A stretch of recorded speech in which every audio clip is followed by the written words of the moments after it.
नमस्कार, grow motivation स्टोरीजमध्ये आणि आजच्या नवीन व्हिडिओमध्ये तुमचं खूप सारं स्वागत करते आणि आजच्या विषयाला सुरुवात करते. आजचा विषय आहे चांगली वाईट माणसं ओळखायला शिका, फसवणूक होणार नाही. जीवन जगणे जितके कठीण आहे तितकेच लोकांचे वास्तव ओळखणे देखील खूप कठीण आहे. माणसाचा स्वभाव किंवा त्याची विचारसरणी ओळखण्याचा कोणताही मार्ग नाही. वेळ आल्यावरच माणसाचा स्वभाव समोर येतो.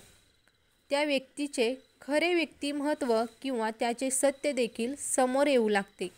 जेव्हा जेव्हा एखाद्या व्यक्तीवर अज्ञात त्रास होतो किंवा अशा घटना घडतात की तुम्ही समोरच्या व्यक्तीला खूप चांगले समजता, अशा वेळी तुमची सोबत असलेली व्यक्ती तुमच्यासाठी किती प्रमाणात जवळ असते किंवा ती व्यक्ती तुमच्या किती प्रमाणात आधार बनते यावरून तुम्हाला त्या व्यक्तीची खरी ओळख किंवा त्याचा स्वभाव कळतो. एक म्हणजे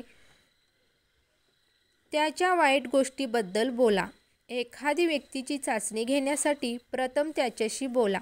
म्हणजे काही चुकीच्या गोष्टी करा, जसे की तुम्ही दुसऱ्या व्यक्तीसोबत तुम्हाला चाचणी घ्यायची आहे आणि एखादी मुलगी तिथून जात असेल तर तिच्याबद्दल किंवा कोणाबद्दल काही चुकीचे बोला. जर ती व्यक्तीसुद्धा तुमच्या होकाराला हो म्हणू लागली आणि त्या मुलीबद्दल चुकीची बोलू लागली तर तुम्ही समजावे की ती व्यक्ती मनाने वाईट आहे.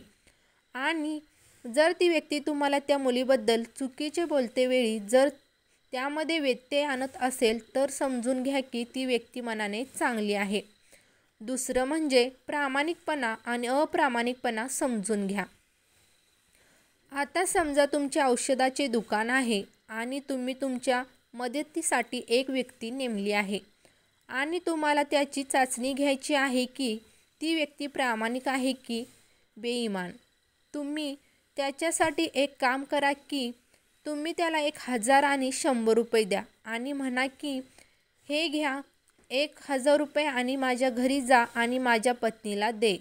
जर ती व्यक्ती तुमच्या घरी गेली आणि तुमच्या पत्नीला 1000 आणि 100 रुपये दिले तर तुम्हाला समजेल की ती व्यक्ती चांगली आणि प्रामाणिक आहे. पण जर त्याने तुमच्या बायकोला फक्त 1000 रुपये दिले मग समजून घ्या की ती व्यक्ती वाईट आणि बेईमान आहे. तिसरं म्हणजे बाहेरच्या पोशाखावर न्याय करू नका तर त्याचे गुण बघा.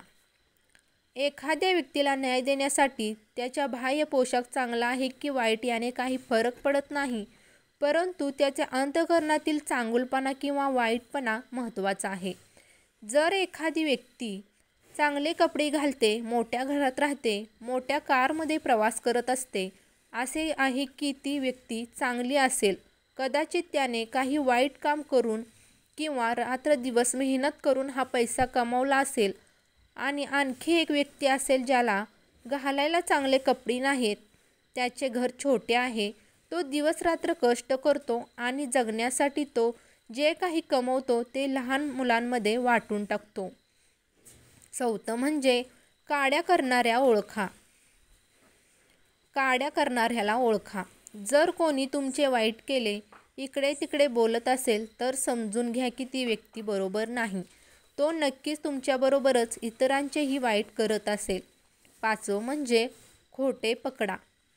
जे लोक पुन्हा पुन्हा खोटे बोलतात ते योग्य व्यक्ती नसतात. मात्र कुणाला हसवण्यासाठी किंवा कुणाच्या भल्यासाठी कुणी खोटं बोलत असेल तर ते चुकीचं नाही, परंतु कोणी गंभीर बाबींमध्ये खोटे बोलत असेल तर तो योग्य व्यक्ती नाही. सहावं म्हणजे दिखावा. एखाद्या व्यक्तीची चाचणी करण्याचा एक अतिशय सोपा मार्ग आहे.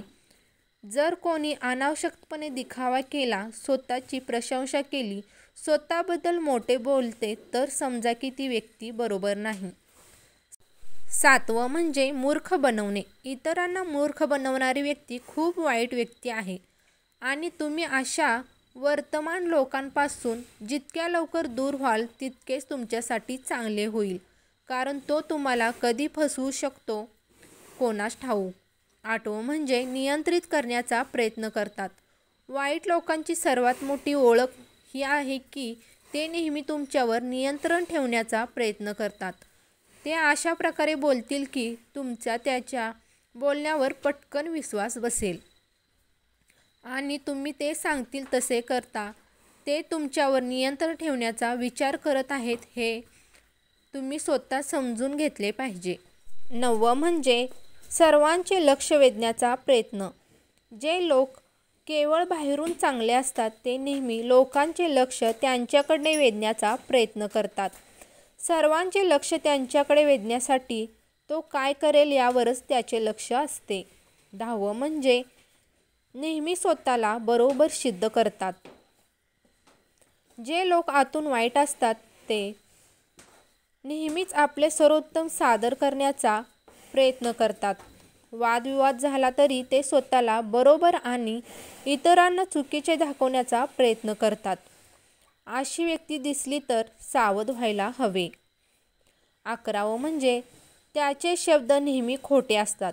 जे लोक वाईट असतात ते नेहमी कोणतीही गोष्ट सांगतात जेणेकरून त्यांना इतरांची सहानुभूती मिळेल. अशा स्थितीत तुम्ही त्याच्या शब्दात